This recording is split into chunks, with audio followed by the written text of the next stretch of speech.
of Life Between Us. This is a podcast with no rules, no boundaries, and no expectations. It truly just is. These are unscripted conversations with those I have real relationships with. This is not an interview or an informational podcast, but instead a podcast of true witness to the living example of healing through relation 2 by 2. This podcast is a space for us to meet fully in the present and allow the miracles, the love, and the light to just shine through. A reminder, we do not wake up alone. We remember the truth together, 2 by 2, as the light reveals itself in the space between us. Oh, hello friends, and welcome back to another episode of Light Between Us.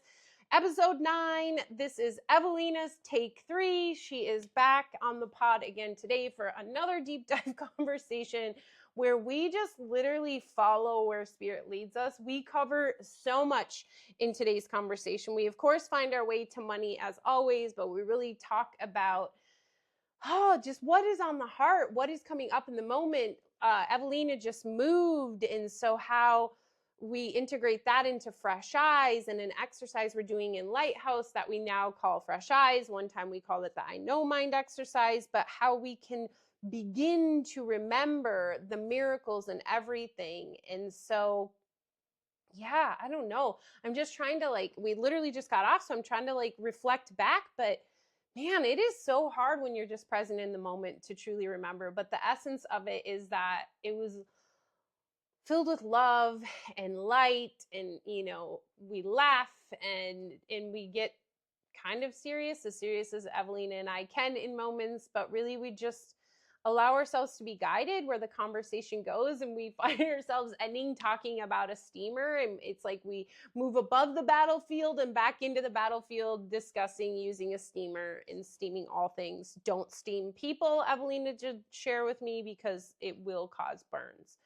That's besides the point. I just truly hope you enjoy this conversation and receive the light that shines between the two of us and you and all, and just, soak it all in. Show up today in a place of receiving, and not only receiving, being open to perceive what spirit has in store for you with interacting with this podcast. So as always, do all the things. If you feel like it, subscribe, like, comment.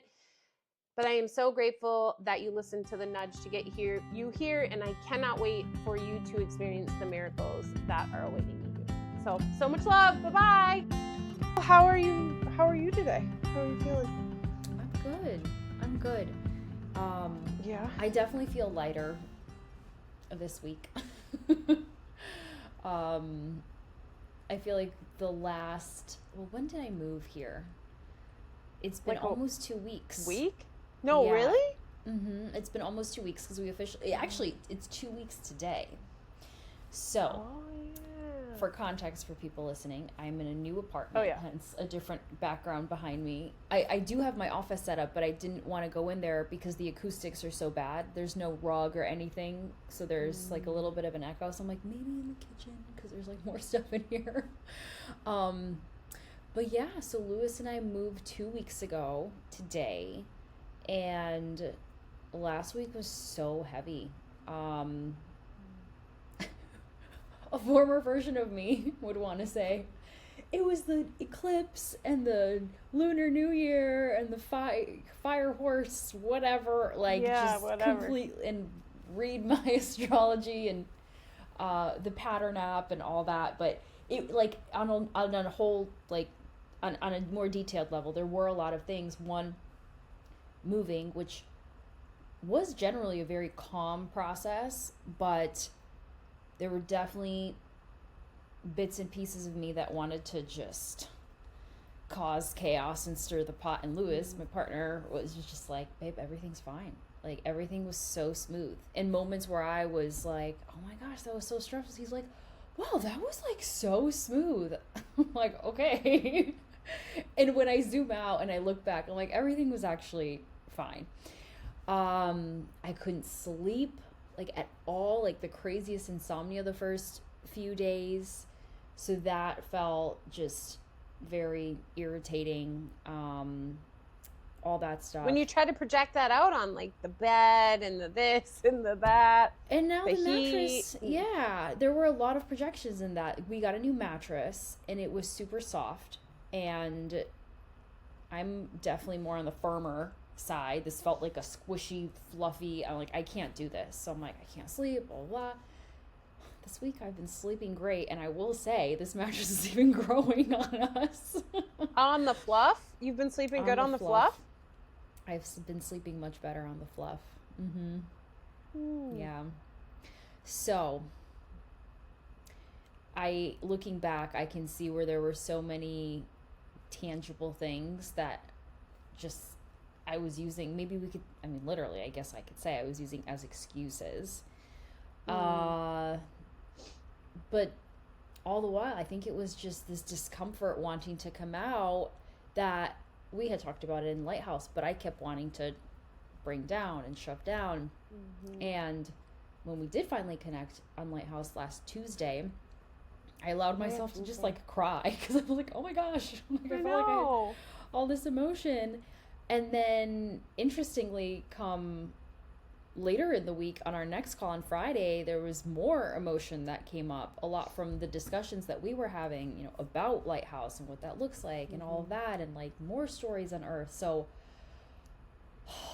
it was, last week was a lot, but I'm feeling much better this week. And a big snowstorm came.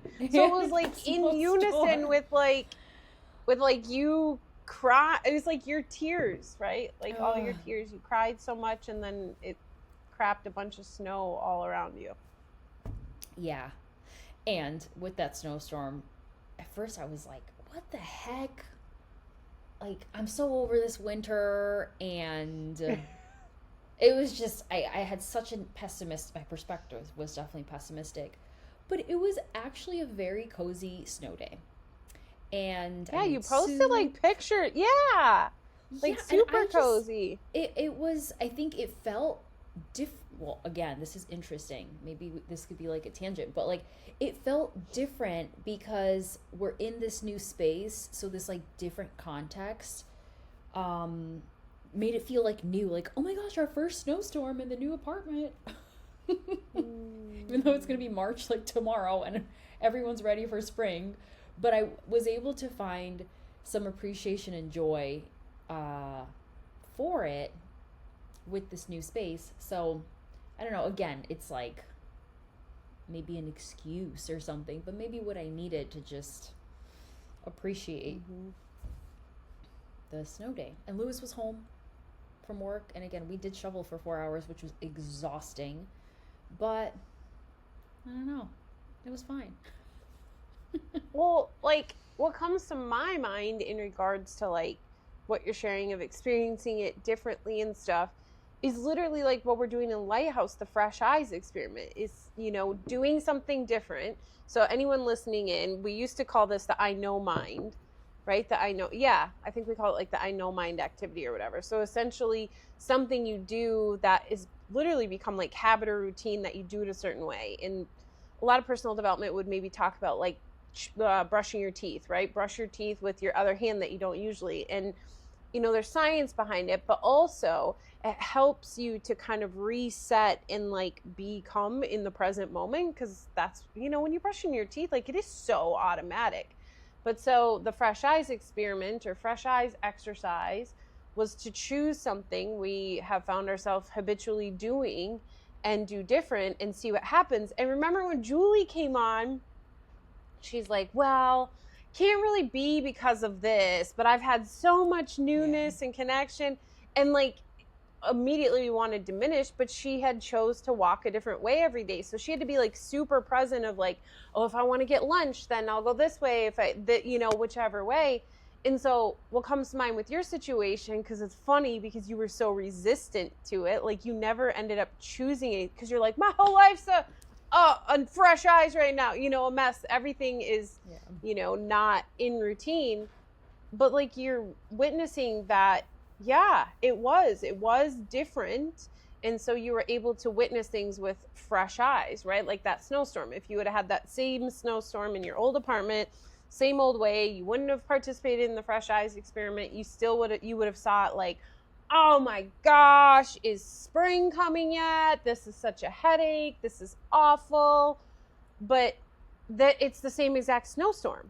So it wasn't the snowstorm, it's your perception. And because you already had like this fresh eyes perception in like so many areas of your life, it's like, you know, the statement, how you do one thing is how you do all things. Like that's used against us a lot in personal development, in business, in, you know, like the ego likes to use it for shaming. Like, oh, you skipped the gym today. How you do one thing is how you do all the, you know, Right. like it's a very shameful thing. But instead it's a remembrance of like, if you see something from a place of love, you will see all things from a place of love. And seeing things from a place of love is seeing them anew, seeing them without judgment. You can't, you know, it's relinquishment of the judgment that allows you the space to really perceive from a place of love. So that's what I hear, because literally you're like, I've been so resistant to this. And then the snowstorm happened after Lighthouse, because we had Lighthouse Friday. Then the snowstorm happened like Friday night into Saturday. Sunday into Monday, actually. Oh, so like a couple days. But how interesting, because I remember on our call Friday, like literally you're talking about, I've been so resistant to this, which we talked about that as well. Like that's huge, you know, huge awareness as well, to be resistant towards it. But you were kind of like, I didn't get to experience the fresh eyes. Like Julie was talking about this magicalness, but look at you did.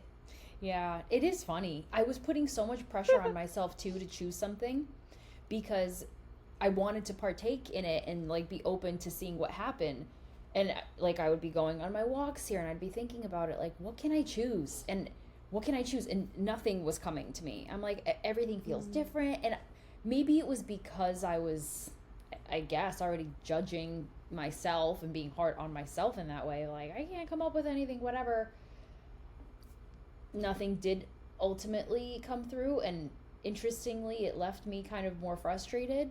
But then after the call, I just didn't think anything of it. And maybe in that process of unconsciously surrendering, I guess. Yeah. The storm came and I definitely saw it in you. I was like, oh, this is nice. Yeah. Well, you know, it reminds me of like how I love how Scott's from Lighthouse, anyone listening, has added how we always say about like being open to receive. But then she added this caveat. It's like being open to receive and perceive, because you can be open to receiving, which is what you were. Like you were to the point, you were extreme open to it. You're like, I want to receive. Let me figure out the things so I can receive.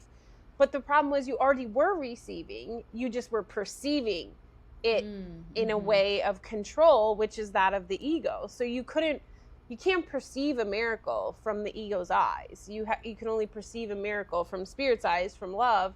And like you said, you unconsciously, like we had the call, so you brought your private thoughts forward, essentially saying like, I didn't do the thing. Like I couldn't figure it out. And you know, because that has its own like caveat of shame and guilt of like not doing the class project. And, you know, everybody else did. What does that mean about me as a student? And then, so you just like let it out and you're like, it is what it is. I didn't do it. And you release control, because we talked about that on the call too. That was like you attempting to control whatever you could control, but then it was like this sense of uncontrol. Like you felt so out of control that you were like, anything I feel in control of, I need to hold on to. And you also used that activity as something that you were trying to control with, like, you know, constantly thinking about it. Well, even Lewis said to me, he was like, why don't you, he actually interestingly encouraged me to work in some of my routine, which the whole point of that, like, I know my exercise is to pick something to like break a routine, but here I was again with everything anew that I wasn't seeing anew in this interesting way. He's like, well, go, you know, do your yoga flows in the morning that you used to do, because I haven't been doing those at all, really. And the next morning, I forget when he had said it, but he had said it at some point during the week. And it just, again, maybe because I was forcing, it just didn't feel right in the morning. But midday, randomly after I was sitting on the couch here and working, I just got this like nudge. I'm like, oh, I need to move my body. And I did a yoga flow and it was so great. And it was totally out of context, or my regular context that I'm used to. How it should be done. How it should be done in the morning when I wake up to like energize myself, all of that. It's interesting as I reflect over the last few years how much more I've been able to completely detach from that, like the routine stuff, because it used to be so religious where every morning I would wake up, do my yoga flow if I wasn't going to the gym, and I usually go to the gym like 2 to 4 times a week, and now I'm going like, I don't know, I feel like I've gone once, twice a week, and it's just like I'm not doing my yoga, like everything's just like kind of like all over the place. But I feel very at peace with it. There doesn't need to be this structure, this rigorous structure that I used to implement, that for sure if I didn't do it one morning, I would then feel like at the extreme side, my day is ruined. So then everything that follows is going to just continue being worse. Or I don't know, it would just throw me off. And that would be, of course, like a mental idea of, oh, I didn't do this. So now, you know, my day, there's going to be moments or things that happen because I didn't do this. And now it's just like, I don't know, just kind of rolling with the punches.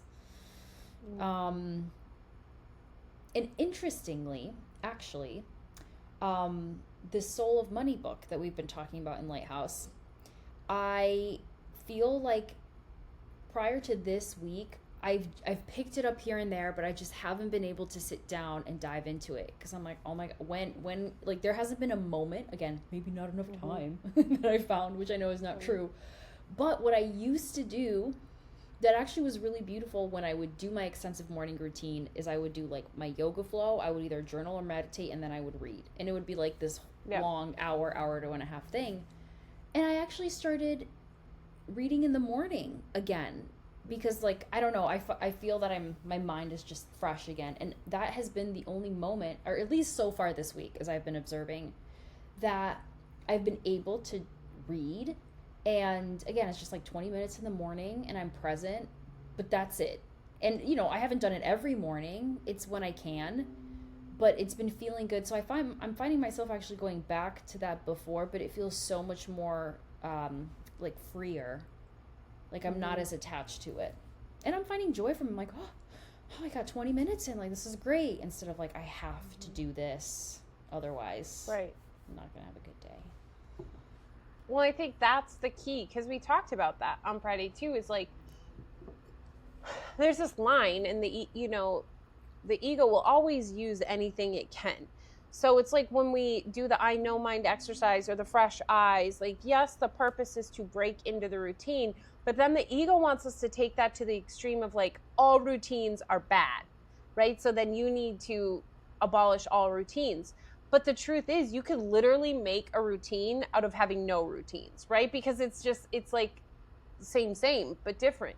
So the goal really is by doing that, breaking in the routine, it's reminding you of the fresh eyes that are always there, even when you're stuck in this quote unquote mundane activity, and that you don't need to be attached to it, right? Like if all of a sudden, let's say, like you broke your right arm, you could have all these stories of like, oh my God, I can't do anything. I can't brush my teeth. I can't write. I can't, like, you can totally shut down and be in this space of like scarcity, right? Like Julie and I did a recording yesterday and really talked about how scarcity isn't numbers. It's instead a perspective. It's just your perception. It's a story. And so what the fresh eyes thing shows you is like, okay, say something like that happens where you don't quote unquote have access to your morning routine, have access to your right hand, fresh eyes.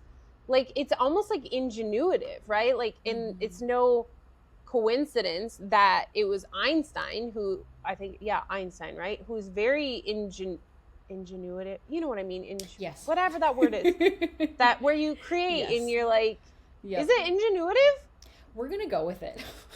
We're going to go with it. Anyone listening, I think it's ingenuitive, something like that. And then he's also the one that made the quote, either everything's a miracle or nothing's a miracle. Oh, is he really? Right? So I think it is. Shit. Yeah, I'm pretty sure it's Einstein. Yes, it is a famous scientist who we all know that said that quote. And so it makes complete sense, though, because that's what fresh eyes gets you to see, is like the beauty and the ingenuity and everything, which is the fresh, which is the miracle, which is the seeing everything as having this much grander purpose. And that, so like say your arm, right? If we go back to that, if you can see the ingenuity and you can open yourself to fresh eyes and know that it's purposeful, then it doesn't feel heavy anymore. Instead, it's like curious. It's like, okay, so what's the purpose? Like, is it because I'm meant to like realize what my left hand has to offer and that I was always ambidextrous? Is it meant to create a connection with this person? Like, it's this wondering of like, oh, okay, what's next? Like, what's coming of this? But the funny thing is, like, when positive things happen in our life, we're so open to that, right? Like, we're so open, like, your astrology and stuff. Like, if something amazing happens, we're just, like, accepting of it, right? Like, we know it has a purpose. We don't have to know what the purpose is. We just know, like, we were meant to have this money. We were meant to find the person of our dreams. But if your life is a shit, like it was last week, the way we would have done is been like, oh my God, I should check the pattern app. There must be something going on in the universe today. It's got to be because I was born on this day in this year, in this way line, and the energy's shifting. Like, we have to find a grander, like, a story at the level of form. Yeah, instead of just being like, has a grand purpose. I want to ask a question that just came to me related to that, because when I was relying heavily on like astrology and the pattern app, have you used the pattern? Are you? Yeah, I felt like I was like addicted to it. Okay, I would check it every single day. And me too, and multiple times a day, and then check other people's too and see how it interacted with mine. Because you can be friends on there. Like, you can have friends on your pattern app, and then it's like, oh my God, you're both. Yeah, yes. It's a great creeper tool. Yeah, it's a story building tool. Well, okay, so I felt, and I remember my roommate at the time when I was still living in Boston told me about it. She's like, this app literally sees your soul. And the minute I downloaded it and I read like the summaries or whatever that it had, I was like, oh my God, like this is me. That's me. And like every cycle or day or whatever that stuff was happening, it was so just on the nose, or so I thought. And so I guess like I'm so curious on your perspective on this, and maybe when it comes to stories and ego things, how does this work? Because again, I could look back and be like, well, that predicted this cycle so accurately, but is it because I read it and my mind already believed it that then I was seeing everything through that lens, and then going back to the app to say, see, this is why, because the app told me. Yeah. Well, it's the ego's taught us to create cause and effect at the level of form. So, but there's a statement, you will perceive what you believe. And so that's the truth. It's like, I've talked about, if in the morning you spill your coffee and you just like let it ruin your day, right? Just like you said earlier, back in the day, if you would have missed your yoga routine and all that, it would have been a shitty day. And I'll bet you would have perceived a shitty day, because that is what you believed already. So you would perceive that. Just like if you believe everything is a miracle, you will perceive everything as a miracle. If you believe that one thing is not a miracle, you will perceive that no things are a miracle. So they're both, it's like the chicken and the egg conundrum. What came first? Well, neither. They came at the same exact time, because they're both in effect. So it's like, did the pattern predict this, or did I predict this? Neither, because they're both in effect from the level of the mind, right? It's just a projection on the movie screen. It's like when you're watching a movie and you're like, well, what came first? And you're witnessing it as it appears something came first, but the movie was all like put together, like released at once, if that makes sense. Like the movie Like maybe it was recorded at different times, but that's not what we're talking about. We're talking about like it was just projected on the screen all at once. You just perceived it in the manner in which you did. And that's why people can have different interpretations of things, right? Like David used to talk about watching, if you observe a group of people watching the same movie or same show, you will observe different reactions.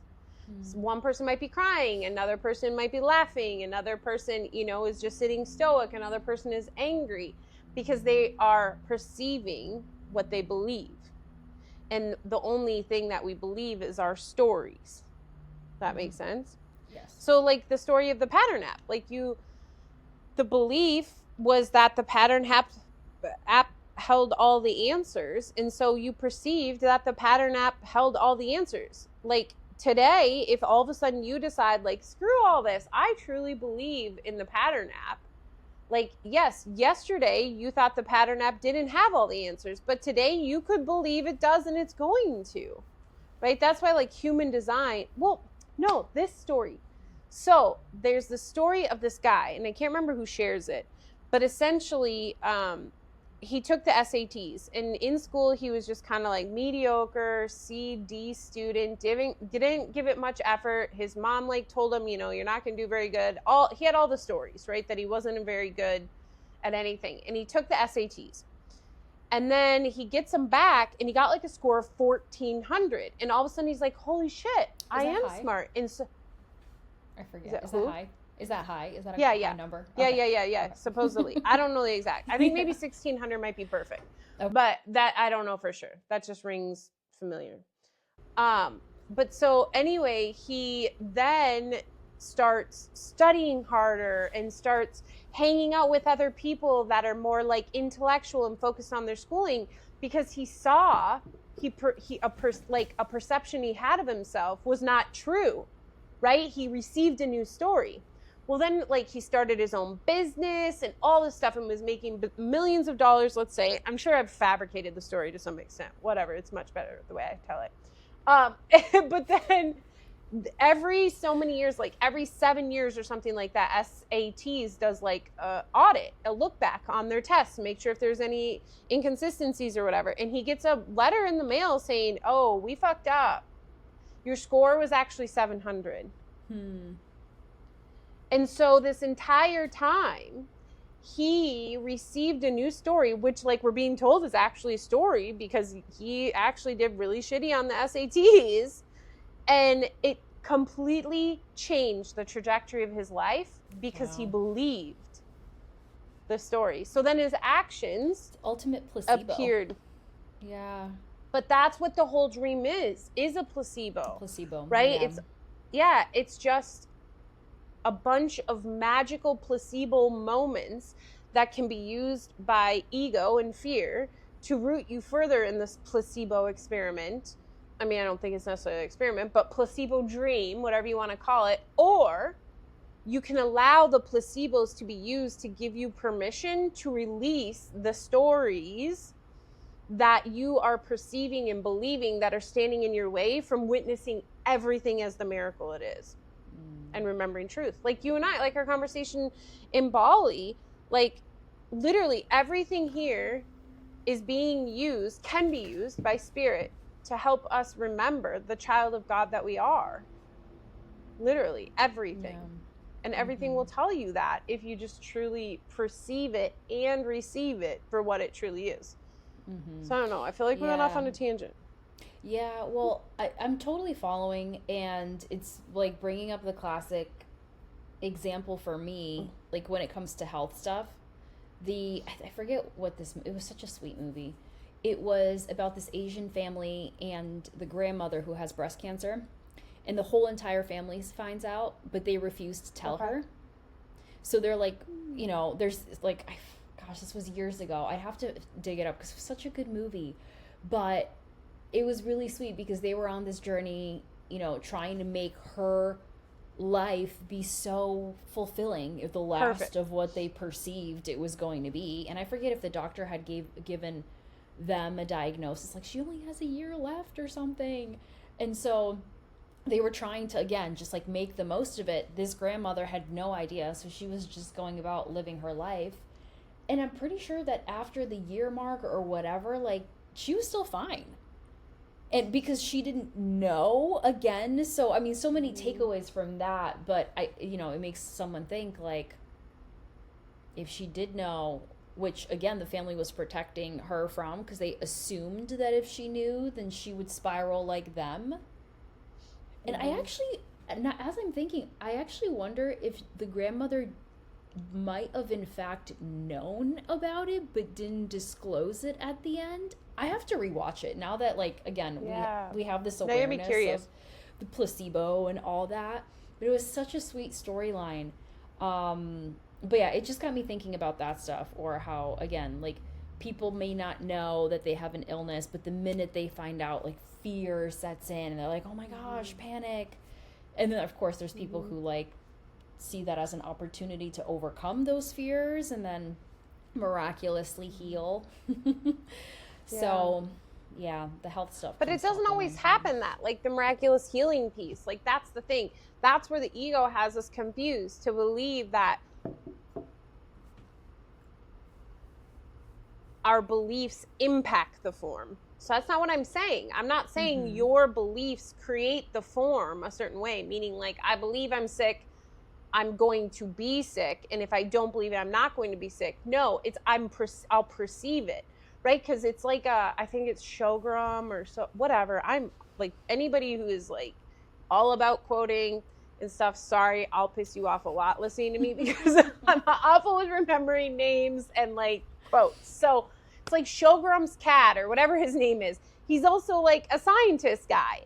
And it's like the cat in the box, that story is neither dead or alive, or it's dead and alive. Same. It's both sides of the coin until there's an observer of it. So it doesn't mean all of a sudden, if you observe it and you observe a dead cat, that necessarily it was your observation that made the cat dead. It was your perception of the cat. Because what if he's sleeping? What if he's actually sleeping? And I believe he's dead, and you can see, like, his little heart beating, and you're like, no, Ashley, but he's alive. And I'm like, no, Ewelina, I know what a dead cat looks like. That's a dead cat, right? So we have two observers from different perspectives observing the quote unquote same exact thing. And it's not our belief changed the cat. Our belief is changing our perception of the cat. Does that make sense? Yeah. Yes.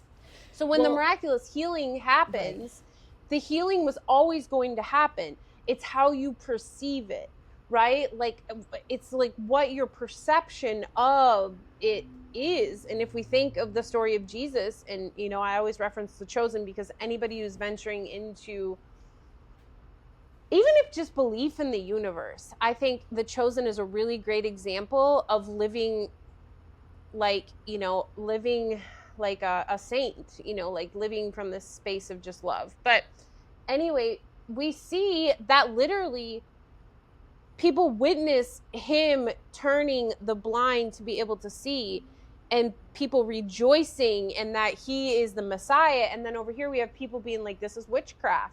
Like, maybe that person actually could always see and they were lying. Are we sure? Let's call in their dad. Let's make sure this person actually, you know, this witnessed the identical thing.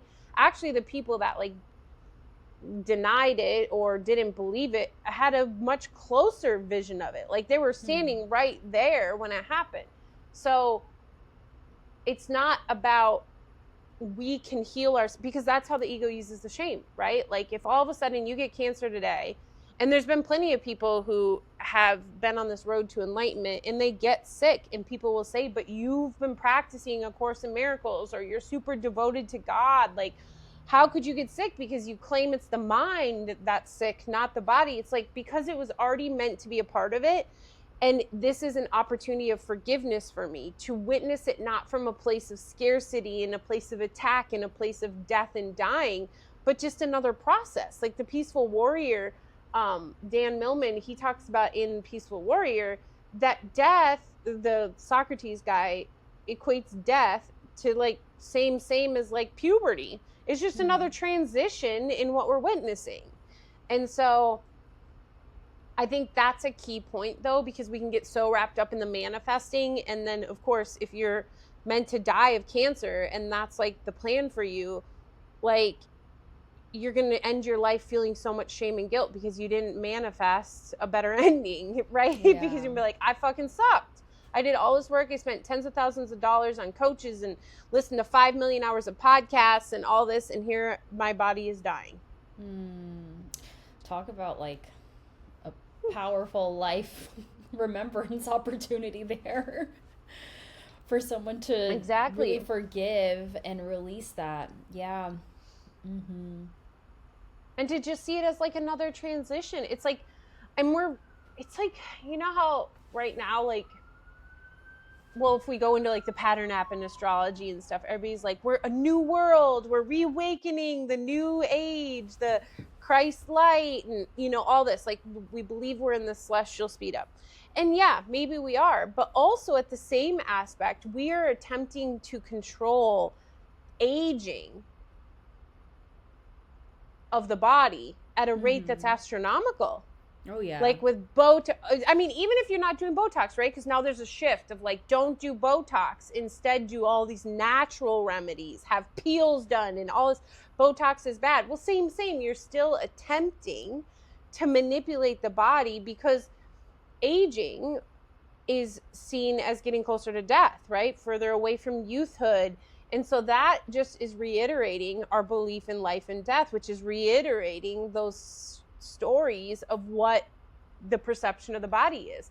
But remember that Life magazine that came out not that long ago with that really, really old lady? My friend went and got a tattoo by her, actually, a friend we met traveling. She was on the front of Life, I think. And she is from, I feel like she was Vietnamese, and she's in this tiny little town, and she's been doing tattoos for like 100 years or some like really long time. Crazy. Yeah. And but if you see this picture of her, she's just like all wrinkled and weathered, and like the main headline was like, true beauty is captured. Like that was the story. Like, I'm sure that wasn't the exact headline. Yeah, look it up right now. It's so beautiful.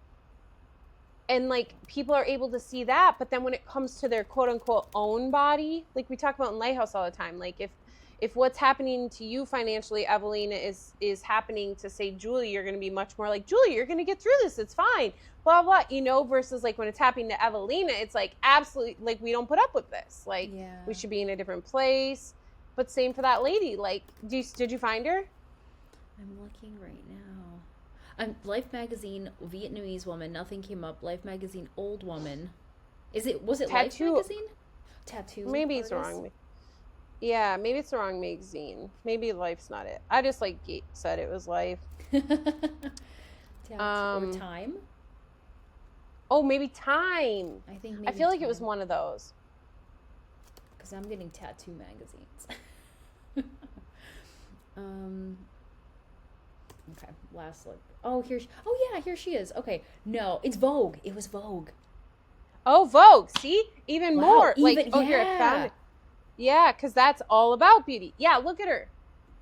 Oh, wow. My computer's like super slow because we're recording, but yeah. Apple 106-year-old woman. Oh my gosh. It's literally called Next of Skin, the beauty issue. And I'll bet you there's some ads for Botox inside this Vogue magazine. So interesting. Because though you're able to see the beauty in her, you can't see it in yourself. You have a different story.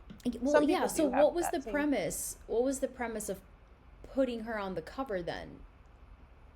To highlight the beauty of aging? Because I feel like Vogue specifically is like so counter of like, again, youthfulness and preserving your youth, and it just feels a little counter. Well, I feel like we need to read the article because I'll be honest, anyone listening, I have not read the article. Yeah, here we are. But I did see. Yeah, but I did see the way it like came into my awareness was people posting it left and right on Instagram and Facebook, talking about, look at the beauty of this woman and stuff. Oh my God. P.S. So. Me and Julie are going to do a whole episode on this, an invitation to you, another book. So after Lighthouse last week, Julie surprised me and had a gift waiting for me at one of this like super old bookstore down the street from us that is like amazing. I want to spend more time, but it has been such a gift, this book. It's called Theo of Golden. And is this what you posted about on your stories the other day? Yes. Okay. Yes, so good. But essentially, she recommended it to me because of like the premise behind Joy Street and remember the unicorn horns I shared in Lighthouse about back in my business. I was going to hand out all these unicorn horns so people can fully be seen. Yes. But that's the amazing book. Anybody listening, I highly recommend you listen to it because that's really what it's about. It's not about what the book and what this whole thing we're talking about is. Nothing is ever about the level of form. It is always your perception of what appears to be at the level of form, right? Because look at her. Like, even me, I'll be honest, like, I'm looking at, I'm like, oh my God, because I did get Botox about 4 years ago a couple times to help with because I'm so expressive. Like, my everything is wrinkled. And I see people on my Instagram and stuff, and like, I'm like, oh my God, they're older than me, but yet they look way younger than me. Like, and I will go into that spiral, but I can also look at the cover of that Vogue magazine and be like, she's the most beautiful woman ever. And they'll be like, well, you're aging, Ashley. And then I'll be like, yeah, but I'm not Vietnamese. Like, I don't have that good skin like her. And, you know, like we just get into this rat race and it's just our perception. And, you know, we've talked about too, like in Lighthouse, it's like, if you you've had this with your face when it was quote unquote breaking out. Remember? Yeah. And all of a sudden it was a miracle and it was healed. Like we have no idea how, but it was like your whole perspective of stuff shift. And like you had released a bunch of weight that was weighing on you about, again, you found yourself back into your body stories. It was different than when you struggled in college, but you found that you were doing the same, but different. It wasn't like as glaring of needing to control, but it was like an undercover brother, and so it was coming out in all because remember, because then you've even done like similar diet since, and it didn't happen again. That whole experience last year for me, still I'm like, I will say, I know it's not always about understanding the why and like, again, purpose of everything, but that one just threw me for a loop because, for context for people, like I forget context. Because we're so in it. Like, remember? Sorry.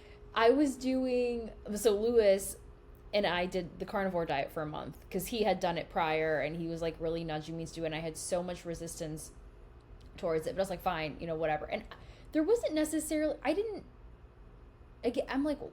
I'm trying to think back of like what was maybe happening, because I wasn't dealing with the skin issues back before carnivore, because it was actually after carnivore that they came up.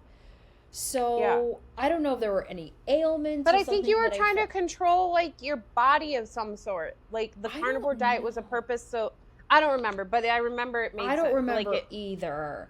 But I just know that I did it for a month. It was very difficult at first. Then I got into a routine, whatever. I was really looking forward to just going back to normal eating. And then that first week, my skin just like crazy reacted. Like breakouts like I was a teenager or like back in college again, and like on my neck, on my face. I was like, what is deep happening? Ones, like the deep, like cystic like you ones. Couldn't pop, and it was just so uncomfortable. So I was like, what the heck? So of course I blamed it on the diet, whatever. Months later, I think I tried doing the carnivore diet again for a month, and it didn't help. Like, this was just like constant. But you missed a part. Remember, like that's when we still have Patreon calls. And I remember Patrick, I think, saying something to you as a reflection because you were talking about it. I think you had one, or you brought it up somehow, some way in Patreon. And like, I remember you coming back to a Patreon call, or you and I connected, and you're like, it's like I just forgave it. I surrendered to it, and it just like went away. Remember, like it just was like a poof of nothingness. It's interesting. Funny, because I'm like not remembering that specifically. It like came and it went, and I never really understood like what it was. At one point, I know I for sure surrendered, because it would come and go still, and I'm like, whatever. Like, it just didn't bother me as much anymore. the last couple months, my skin has been like the most clear ever.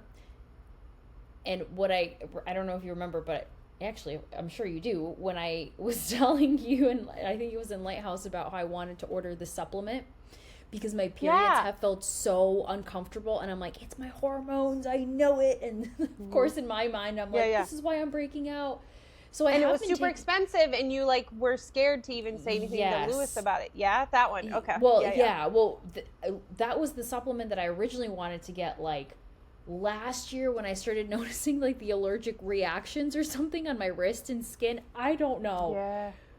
But I did finally order it, and I will say, and again, because Lewis asked me the other day, he's like, is this stuff even like, have you even noticed anything? I'm like, I swear my skin has been the best it's been because I've been on it. Yeah. So I don't know. I don't know. I know everything is a placebo.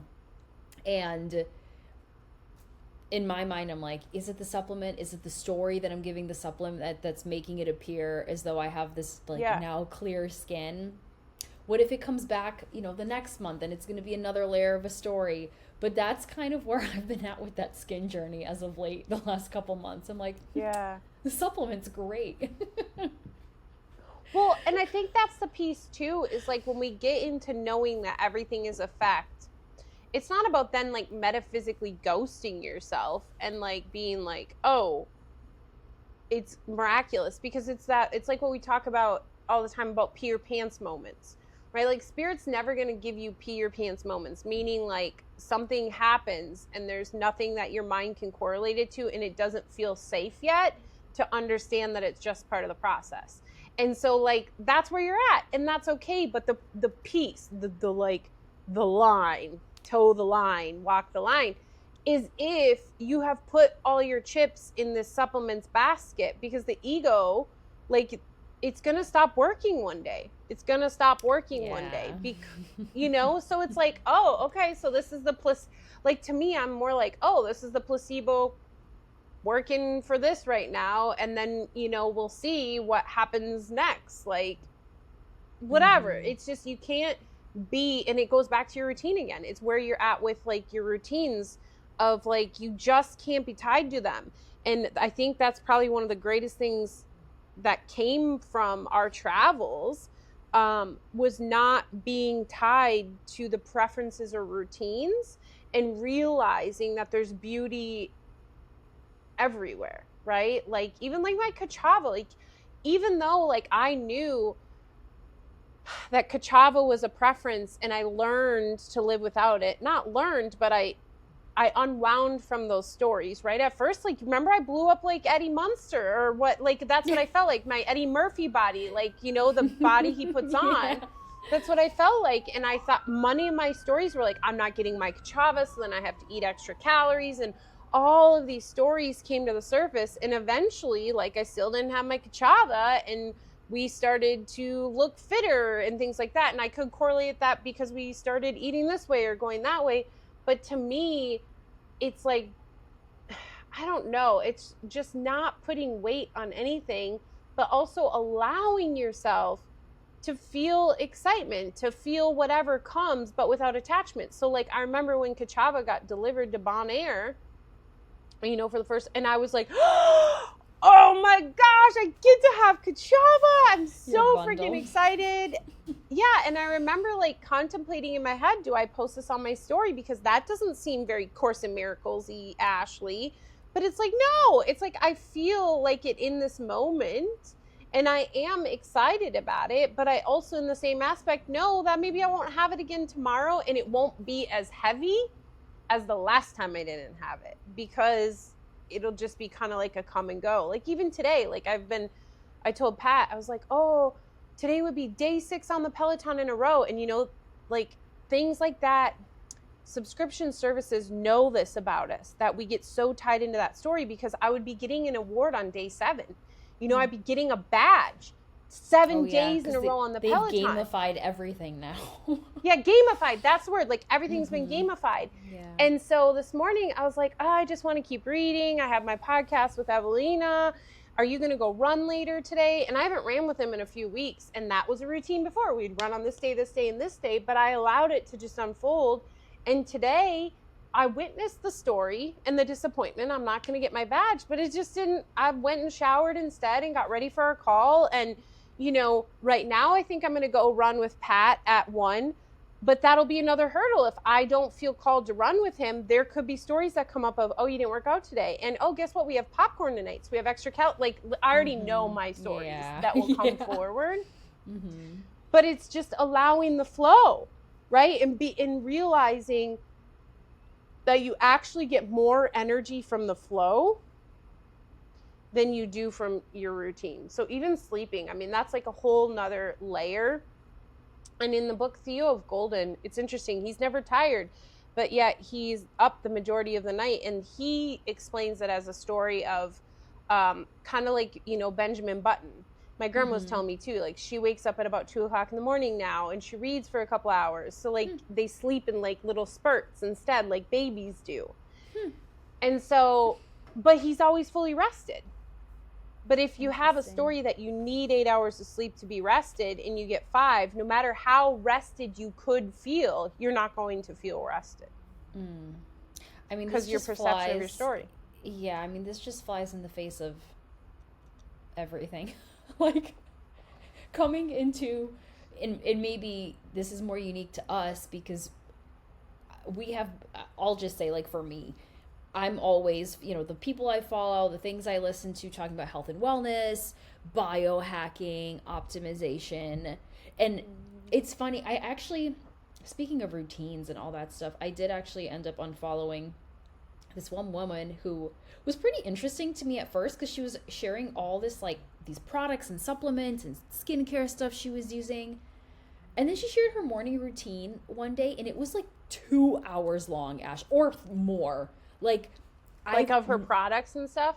Products, supplements, the rebounder, What's the rebounder? It's the little trampoline that you jump on to get your lymphatic system going. Which is literally just a little fucking trampoline. Excuse my language. Isn't it literally just like the little ones that we had as a kid? Yes, it is. Okay. But now they cost probably $200 because it's a rebounder. Of course. And so it's like this whole extensive thing. And I'm like, again, the version of me 2 years, 3 years ago that was like into the optimization, I would have for sure implemented that stuff. But I just found myself like, no, this isn't it. And again, so much of the science, the like, you know, research for people, again, trying to reverse aging, live longer. This is actually very, very sad because another post that I saw that she shared was that she can't get pregnant with her partner. She has like she's had a very difficult infertility journey, and what she had talked about, if I recall, is that like she's stepping away from trying to figure that out for now. And I just thought it was so interesting because here she is doing all of these things so that she could be her healthiest version of herself, but she can't get pregnant. So it like, and I was looking at both of those like extremes, and I'm like, yeah, I think, well, I saw it so clearly, I think thanks to, you know, like understanding more of the mind stuff of like, you just got to surrender. Like, you just got to let go. That's your story. I mean, and it's, again, like this slippery slope of surrendering with an agenda, right? Because many will be like, I'm surrendering. Well, yes. With the belief that it's going to happen, instead of like true surrender is like, all right, maybe my script is to not be able to get pregnant, but I know like doing all these things where I feel like I'm controlling is just producing shame stories. Because then can you imagine if you spent 2 hours every day being the healthiest version of yourself and still couldn't get pregnant, how much that would feed a story of I'm unworthy, I'm not good enough, I can't, you know, I'm not perfect enough, like, or even like if we think of like traditional religion, it's like, oh, what book was I reading? But there's a big belief that if you have a major ailment in some religion, or maybe it's just like traditional Christianity, like in your family, like whether it's you or your kid or someone fucked up in some lifetime. Like if you give birth to a kid that, like, it's your it's kind of like your whatchamacallit, your karma, but that's not what they call it. Like, yeah, it's like karma, but it's not. So like, say if all of a sudden your friend had a kid with Down syndrome, the people, I was reading. The people were thinking, like, the neighbors and stuff were like, ooh, what did they do? They did something to deserve that, you know, like, and so that's where our mind goes, is like, I'm bad. I need to be punished, and I'm being punished, and this is awful. So then there's like so much more weight, and it's literally just about surrendering that, okay, if I'm meant to have a kid, no matter what happens at the level of form, I'm going to have a kid. It's going to happen. And that's why, like, you know, people claim that they give birth and never knew they were pregnant once. Yeah. I mean, I don't know. It's a perception thing, and that's part of their story too. But it's like the cat, is it dead or alive? Is she pregnant or not? Like, and because people will be like, how would you not know you're pregnant? But, you know, and then they're liars, right? They're liars. But if you experienced it yourself, you'd be like, I know exactly how she knew it, because I didn't freaking know. And I gave birth, and then I had all this shame and guilt because I was not prepared for this baby, and I had to put it for. So the ego's always using everything to perpetuate the wheel of shame and guilt. Sorry, I had to go off on the tangent, because like, that's a direct representation of attempting to control a specific outcome. And who knows? Maybe she will get pregnant. Maybe she never will. We don't know. That's God. That's when we always talk about in Laos being grandiose to God. Yeah, and I mean, again, for me to even like form the opinion about, what do I know? You know, this is just me kind of like looking at like a couple posts that I've seen, and just kind of like reflecting on it. But again, if everything has a purpose, you know, I don't know. But I just thought that was really, really interesting. And maybe because I saw the older version of myself in the routines that she was doing, because for me it was all about optimizing my health. More so, like, when I was out of college, I had for sure a few years, a serious stint with being very controlling and orthorexic, where I was like weighing and measuring my food, going to the gym 6 days a week. And it was interesting because it was never about my body. Like, I don't know if I ever had a moment of like body issues per se. It's not like I was trying to lose weight or gain weight or change my appearance. Like, none of that. It was like just something about this control that, like, when I know that my food is exactly this many proteins and carbs and calories, and if I know I go to the gym every day, then the rest of my life can fall apart and it's okay. Well, if I look back, I hated my job, miserable. I like felt so purposeless. My relationship was like kind of starting to lose its luster the last couple of years of that long-term stint. And so there were all these bigger pieces that I didn't have the awareness back then to see it. It took me leaving that job and then leaving the relationship. Leaving the relationship was really the catalyst for me to finally start asking questions. But then that's, of course, what led me into manifesting and astrology and intuitive readings and self-development books and like all of that stuff. But, you know, beautifully, because now it's kind of brought me to the middle. It was like from complete unawareness to trying to control and over analyze everything, to now just kind of equalizing and still catching myself like, oh, I'm doing that thing again where I'm overanalyzing or whatever. And then just, you know, reminding myself it's okay, Ewelina. I think that's like the last thing you said is so important. It's okay, Ewelina. It's, again, when I was talking to Julie yesterday, and maybe you can figure out the word that I'm trying to think of. The closest thing I can think of is the Mother Teresa effect. So the reason why I say Mother Teresa effect is like we have this, and when I was talking to Julie about it, I kept calling it like the Mother Teresa plague. That's not what I meant. I just mean like when we all like witness something to be a certain way. So the Mother Teresa effect, which again, the book Theo of Golden helped me understand this, is that we think if you are to be a saint or spiritual or anything, it has to look a certain way at the level of form, right? And that's Mother Teresa, loving, caring, like, you know, oh, come live at my house. You're a homeless person, you know, like, and let's be honest, How many of us are literally going to do the actions that quote unquote Mother Teresa did? It's like maybe a small handful, a very small portion, right? Because it's like it's the same thing of asking how many people are actually going to do what Ewelina's done in her life. Maybe a small percent, because we're all so uniquely interwoven in this movie. Like, why would they script 20 billion Mother Teresas? It would be a boring ass, dull ass movie. We wouldn't learn anything because we'd all look the same and we wouldn't have the ability to learn from it. But anyway, but the truth is that it's not about what the form looks like. And so when we're going on this journey, I know at least for me with personal development, it caused so much extra shame and guilt because there was times that I did not show up looking like a positive personal development person, right? Maybe I got wasted and woke up, with a random guy in my bed, or, that's extreme, but something that immediately the ego could use of like, see, you're never going to get there. So why even try? Yeah. So that's the Mother Teresa effect, is that we believe that we must look a certain way at the level of form to meet sainthood, which to me, sainthood is just you're being the hands and you're being a vessel for God, right? You're being a vessel for God. Instead of realizing, no, you are a saint. Everybody is already a saint. The problem is your perception of your form.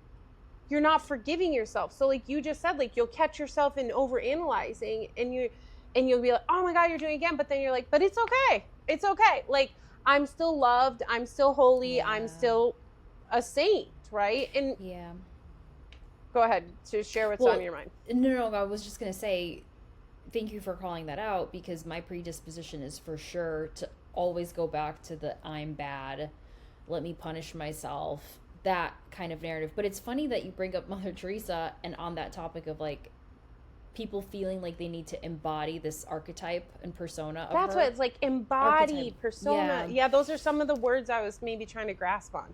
Because I just read the like second chapter or whatever in the Soul of Money book where she's talking about meeting Mother Teresa, but the beautiful example where she goes to meet her in India. And, Mother Teresa's like walking her around her little like community center. And then this very obnoxious rich couple barges in and then demands to take a photo of her and all that. And the letter that she writes to Mother Teresa is just expressing that she felt this deep rage for these wealthy people. And then Mother Teresa so beautifully reminds her, like, this is your lesson to learn, because both the poor and the rich, like, it's all the same. It's all the same. It depends how you see it. And she expressed it from the perspective of, you see poor people as suffering and, needing help. Needing help. But the wealthy have their own problems of also suffering, but in a different way. They're lonely. They, feel disconnected from their soul. And I was like, wow, that's so good. but yeah, I don't know. In just the like course. Go ahead. No, I was just going to say, what you're reiterating is like in the course where it literally says, like, if you're here, we're all equally spiritually poor. We're equally poor. So it's like, what she felt the rage thinking that they have something more and they're not in need of her. So then it's felt as attack. Like 100% get that, versus like a homeless person. When we're in the state of ego, we see them less than us and needing us and someone to rescue, right? Someone. And what the Course says and what Mother Teresa says is like, it doesn't matter what they look at form. Like we all have these unwindings to occur. We're all equally spiritually poor. And that's the problem. It's just like the rich people, it's, being projected out as like self-righteous, whatever. And then the poor people, it's being projected out as like scarcity, needy, all, these like a child. Like they're more relatable to a child. This is more relatable to an asshole dictator, right? Like the opposites, but the same. Yeah, it's like the archetype and stuff. You know what? I swear I'm on chapter 2, but I totally don't remember reading that. But I wonder if that has sparked some of my Mother Teresa references lately. Maybe. I was like, that stood out to me. Like, did I read that? Yeah, that stood out to me. very apparent because she wrote extensively about this like rage and frustration and all these feelings from that encounter because she was writing so beautifully about being in the presence of Mother Teresa, and then it was just interrupted. So it was such a contrast, but yeah, that was a really interesting and illuminating part in the book for sure. Yeah, so good. But aren't you finding, like, in the book, the more and more realization that, like, holy shit, money is not, like, literally nothing. Nothing. I mean, I don't, like, it's, like, nothing and everything. It's kind of like our Instagram handle, everywhere and nowhere.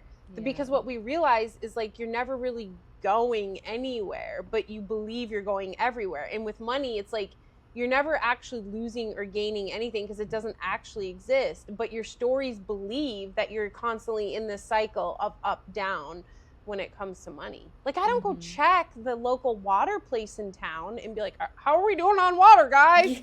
Like, should That's actually great. Especially when you're in town, right? When you're in, like, when we're at the farm, we ran out of water because a hose got left on and they have a well and a certain size holding tank. And, like, you just don't you don't think about that shit. Like, do you? I mean, I'm sure you're not, like, in Hartford being like, today I gotta go stop by the utilities place and make sure we're good on power and water before I go plug my computer in and take a shower. Yeah, no, that's actually a very funny way to kind of think about it, because it does share, like, I mean, really in the context of things, you can think about it this way. We pedestalize money so much, and yes, and it's beautiful how she talks about it in the book, because as a society, we literally need it, or that's how we've positioned it to be. But if you think about, like, okay, so say you don't have money for a week, but then you think about your access to food or water, or, it's like we don't think about that stuff and question if there's enough, if there's little, if there's fear around it. So, like, why can't we feel that peace with money? Right. There's just so much conditioning around it. I mean, I think our last recording was all about money. Was it? I feel like we could turn to money a lot because it's been on the mind a lot. It certainly has. I feel like we talked for the most part about money last time we connected. But yeah, I don't know. It's been further unpacking those stories and bringing more awareness to them, because, I mean, again, reading this book, being reminded, like, it's literally everywhere. This is what people for years, for hundreds, if not thousands of years, have been prioritizing, and how it changes our behaviors and all the things. It's like, there's so much there. Well, you know what just came to mind? The freaking COVID and what it did to toilet paper. And people said, like, oh my God, that people, like, toilet paper is money right now. Like, you literally can sell it. But yeah, it's currency. And so literally, I mean, probably that still has an aftermath. It's no longer currency, but I bet there's still people that when they stock up on toilet paper, they stock up on toilet paper because they have this trauma of not having it. But there's plentiful toilet paper right now. So that kind of reminds me of, like, say you experience poverty and then you become the person that's like, I'm never going to experience that again. So then you build this business, but it's like enough is never enough, right? Like, you have $1 million, but you're like, I'm never going to experience poverty, so I got to keep working. So it's like the toilet paper thing. Like, we were without it once. I'm never going to experience that again, even though I know for the last 5 years, every time I go to the toilet paper store, there's an abundance of toilet paper. I still not going to take that risk. You never know. Right, because you never know. Well, this explains... Sorry.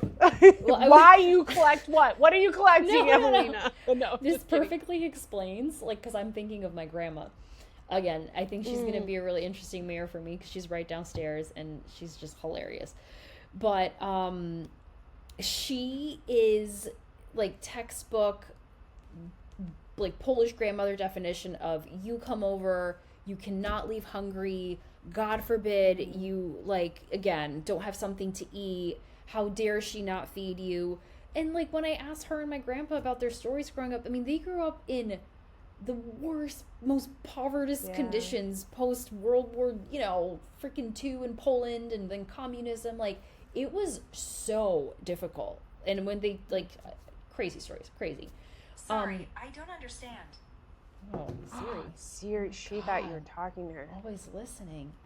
Anyways. Yeah. So it's like Jesus. Jesus, like, anytime we say his name, he's like, oh yeah, I'm here. No, just kidding. But she said, sorry, I don't understand.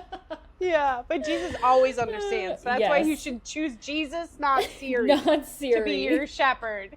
Anyway, funny enough, when I call on her, she doesn't answer, but now she's like talking to me. Anyways. Right. That whole story made me think of where my grandma's like pattern comes from. It's because she grew up in such poverty that now she's like, I can't not have enough food. And even when we were cleaning out this apartment, because there's a hold upstairs, like we have an attic that's furnished, but there was so much crap. Like you could barely walk up the stairs because my uncle who lived here 10 years ago, my brother who lived here, even my grandparents, everyone just like hoards their shit up there. And so my brother had asked me, do you want me to clean out the attic? And I was like, yeah, I mean, we're not going to be using it, but like that stuff has to go. And my grandma made a comment. She's like, oh, like you guys are throwing everything away? And I knew when she made that comment that she was so in fear and scarcity because she didn't want to let go of any of that stuff. Granted, no one's been up there in like 20 years. And that stuff is just thrifted it. I hope he didn't throw good shit away. There are things that they didn't leave, like pieces of like super cool mid-century furniture that I'm going to refinish. So I was like, this is actually kind of cool. But she has that like more classic hoarder type of scarcity type of perspective. And I can understand, coming from those circumstances, why you carry that. But that's a deep story that, again, I'm sure she's not aware of, but everyone else is like, Grandma, it's not 1950 in Poland anymore. Right. But we literally have people hoarding toilet paper. So it doesn't matter if it's 1950 in Poland or 2026 in the US. Yeah. Like, people still do it. But, I mean, ultimately, like, if we go deep with this statement, it's a story that's giving her a level of form, right? So the level of form is like, I experienced this at the level of form. I will never experience this again at the level of form. But the truth of the matter is, it's not about the form. It's the fear and the seeking of the love of God through the control, right? The belief you can control so you can never feel out of control again. And the truth is, like, this is, this should be a meme of some sort. Like the guy that's hoarding toilet paper, the day that actually all the toilet paper runs out again, right? If it happens, like let's say he has a warehouse filled with toilet paper. So this is the guy that he's like, I am never running out of toilet paper again, right? Just like the guy who is broke and he's got millions. And then all of a sudden the store is out of toilet paper. And it just so happens while the guy went to the store, his warehouse started on fire and all of his toilet paper, because he was because part of his experience was that he was meant to experience not having toilet paper again. No matter how hard he tried to control the situation, he was meant to experience that. And that's not to say that he wasn't going to hoard all the toilet paper, but it was that, what was his story attached to that I'm prepared for the storm now, right? Just like your savings account. Like anytime we believe we have a savings account for a specific reason, we screwed ourselves, because I promise you that is not going to be the reason. Like that's what we talk about I brought up in Lighthouses. Like anytime we think we know what something is for, I promise you're going to be greatly disappointed, because everything is upside down and backwards when it comes to truth, and spirit can't help us unwind by reiterating our stories. Yeah. Right? Well, like you with your face. Yeah, that. But with the money stuff specifically and the savings, it makes me think. I've personally experienced, I feel like this happens every time, of course, as a reminder. But I hear it all the time, too, of like the classic story where, oh, you get a paycheck in the mail or something for $1,000. But then the next day you pop a tire, or like, and there goes that money. And then you're so upset. You're like, oh, I just got this money. But Instead of like, it came just for that purpose. I know. And that's the reframe that I'm like, oh my gosh, instead of seeing it like, oh, because you had an expectation of how you were going to use this money, pay off debt, like saving, like whatever. Right. And then the unexpected expense comes and you're like, oh my gosh, I'm never going to XYZ. Instead of seeing it like, oh, thank goodness that happened, because now, I'm net zero. I'm where I was 2 days ago without this thing. Yeah. So, well, and I catch myself like with us thrifting and stuff, getting wrapped in that mindset, like we'll find a score, right? And so you get almost that dopamine hit when like we bought this little thing for $4 and come to find out it's sterling silver and worth like $200 or $300. So when I witness it through the ego, it's like, oh, we're going to make extra money and get ahead, right? Because that's what we always think we're doing. We're getting ahead. But then because I have so much awareness now, I'm like, no, like it's already allocated. It has a purpose. Yeah. So it's not by any means getting ahead. It's like, oh, okay. So it's supposed to happen this way. And I'm a big, like, not even thrifter, but like thrifter when it comes to buying normal things. Like I use Capital One Shopping. I use, right. Yes. Like I'm always trying to earn points and like find discounts and stuff. And so iHerb was paired with Capital One Shopping. And yesterday you got 50% back on everything you purchased. And so I like buy a lot of like, pasta and our chocolate, they have all that. So I'm like, all right, let's stock up. And, we're looking at the olive oil. So the olive oil we buy, we found it at Costco and it was like $18 for this big ass bottle. And for the same size, it's like $45. And so I was like, oh, should I order a couple bottles, Pat? Even though we have a couple still, because Costco stopped selling it. And he's like, nah. Yeah, the just in case thing. And he's like, nah, I don't feel it. He's like, we still have time. Maybe Costco will get it back. And he made this statement. He said, whenever we need something, it always seems to like come forward because we're almost out of chocolate bars. And like our chocolate bars we buy are like $5 and we eat a chocolate bar a night. And so this came forward and we got them at like $1.70 a bar. So I was like, yeah. So, okay, sorry. I'm trying to make this story short, but I'm not very good at short stories. I'm more of a longer novel. But anyway, so we are polishing silver and silver polish is quite expensive.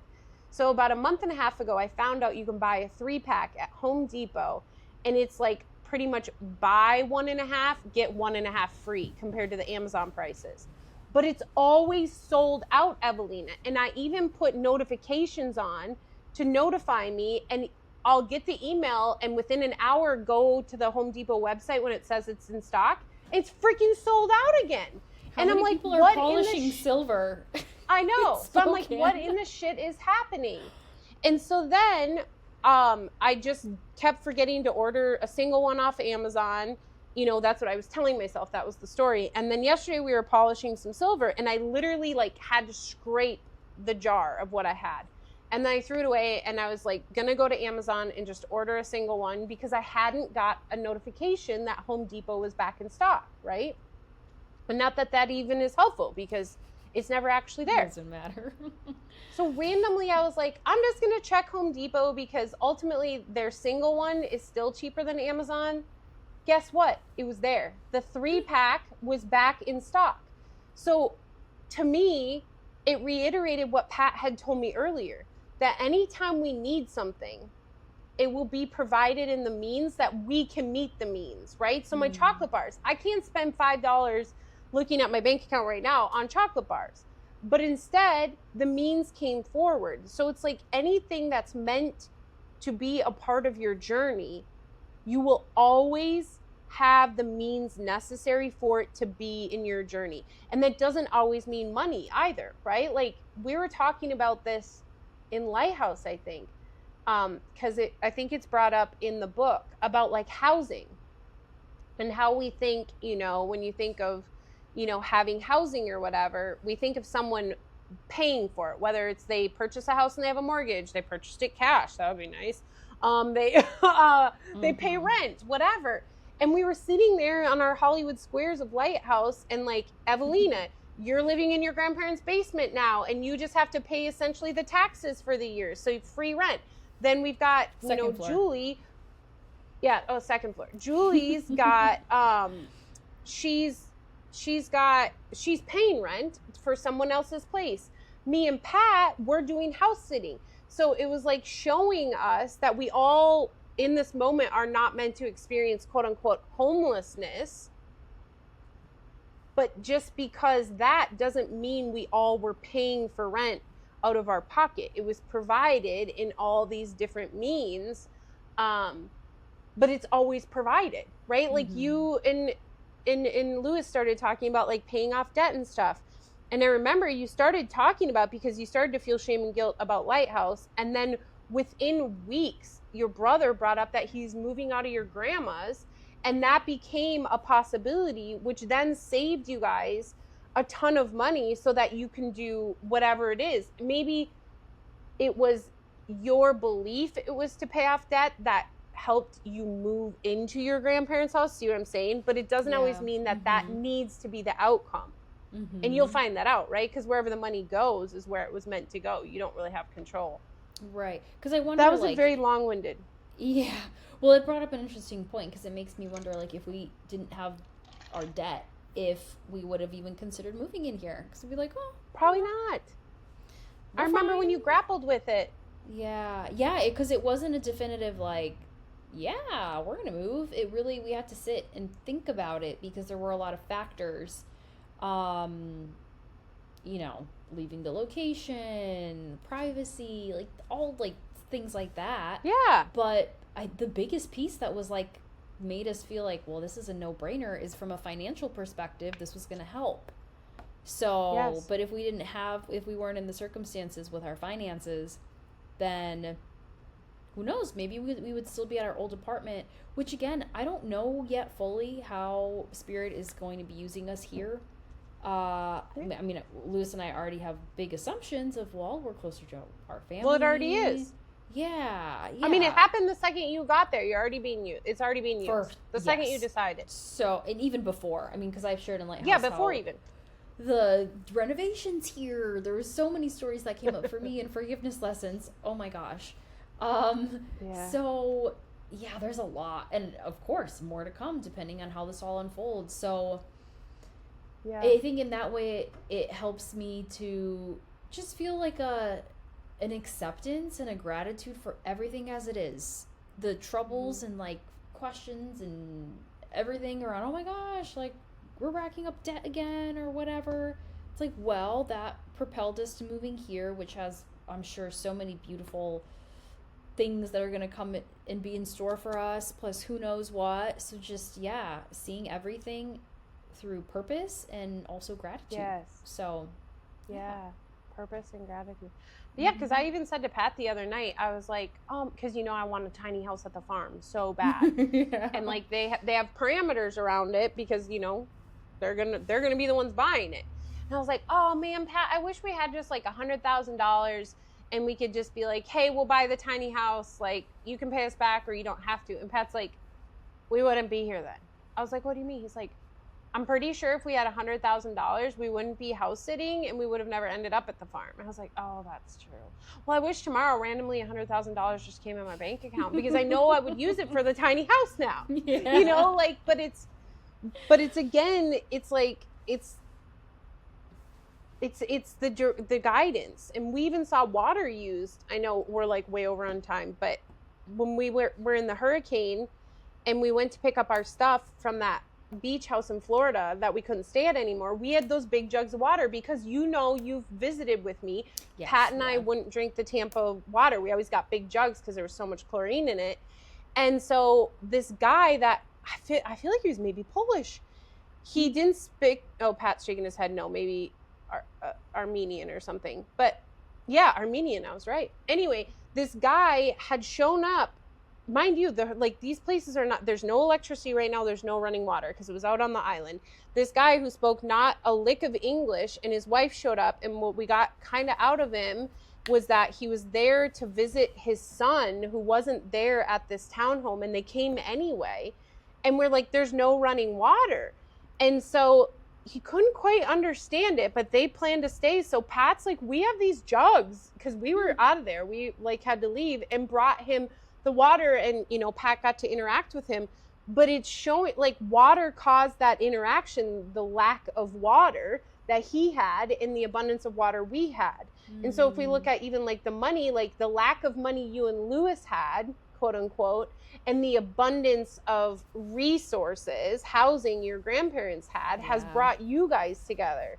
You know, I mean, I just like, it's already like, look at your stories, Ewelina, and like how you got to, your grandparents look just lit up going through those pictures with you. They're probably just so grateful to have this time with you.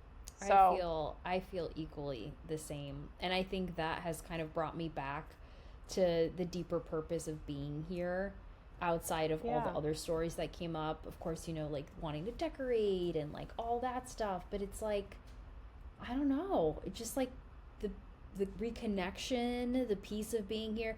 It's so hilarious. I kid you not. Again, we haven't done anything here since we really moved in, but except for the office, that looked like a huge thing you tackled this weekend.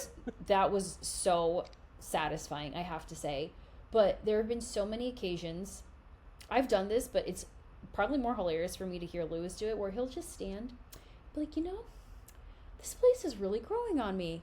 And like the fridge right here, I can pan and like show you. It's like this old, like it's from the 90s. It's white. I don't even think I've seen a white fridge. Well, this is from OG 1992. So this fridge is definitely almost however many years It's vintage. I could sell it on my Etsy shop because it's at least 20 years old. Well, my brother said, he's like, don't you dare get rid of that fridge. He's like, it makes the best ice. It filters the best water. Because now all the fridges that are electrical break down immediately. When we moved in here, the fridge was disgusting. It was not white. It was like a brown yellow because my brother never cleaned it. And Lewis is like, we are getting a new fridge. So I was like, I mean, okay. So we were looking at new fridges. Nothing was landing. It was also stupid expensive.